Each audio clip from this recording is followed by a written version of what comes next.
The Lord be with you. And with your spirit. A reading from the Holy Gospel according to John. Glory to you, O Lord. Pilate said to Jesus, "Are you the king of the Jews?" Jesus answered, "Do you say this on your own, or have others told you about me?" Pilate answered, "I am not a Jew, am I? Your own nation and the chief priests handed you over to me. What have you done?" Jesus answered, "My kingdom does not belong to this world. If my kingdom did belong to this world, my attendants would be fighting to keep me from being handed over to the Jews. But as it is, my kingdom is not here." So Pilate said to him, "Then you are a king?" Jesus answered, "You say I am a king. For this I was born, and for this I came into the world, to testify to the truth. Everyone who belongs to the truth listens to my voice." The Gospel of the Lord.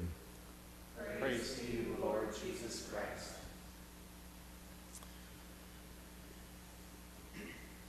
Every year when we come to the end of the liturgical cycle, we have this great celebration of Christ the King. And it's a great time to reflect on our own life within this liturgical calendar year. Where are the ways that I have made Christ my King most perfectly? Where are the areas I have made great progress but still have some work to do? Where are the areas in my life or aspects in my life that I've not made Christ King and I need his help?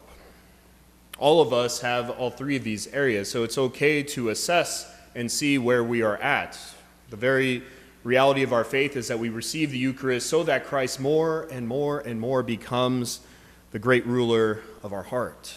But to not fear him as a ruler, as this great tyrant. Yes, he is the king of the universe, brothers and sisters, but ultimately he is the good shepherd. It's fascinatingly beautiful that we can see Christ the King in our readings on one hand, the great reading from Daniel that we hear in the book of Revelation. But to think of Christ as King of the universe, but also to see him as the loving and tender shepherd, the good shepherd who desires nothing more than to bring us close to his heart. And it's this beautiful revelation that the blood of the Lamb is the love of the King. Every time we come to receive Jesus in the Eucharist, physically or even if it's spiritually, we say the spiritual communion prayer if we're not able to receive, we are able to experience that same glorious manifestation of Jesus upon the cross, who has died and destroyed sin and death once and for all. The blood of the Lamb is the blood of the Good Shepherd. It is the blood of the King of the universe. What king ever desires to show such love and merciful compassion? It is Jesus Christ. And it does bring us to this Good Friday reading when we read the Passion narrative. And it comes to the question of whom are you looking for? To which all the lay faithful respond, Jesus the Nazarene.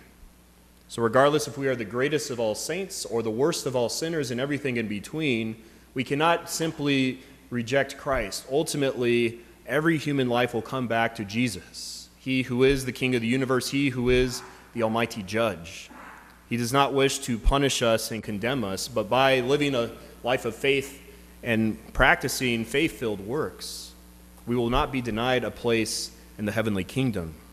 In John 6, he tells the apostles, "I have come to do one thing, the will of the Father, and that nothing should be lost from the Father, that I may save and bring all persons, all of creation, all of the universe back to the Father." It's for this reason that Jesus has been sent. So too, brothers and sisters, may we not be lost, but by continuing to give our life over to the King in every aspect of our lives, may we be sanctified on earth so that we may attain the glory of heaven.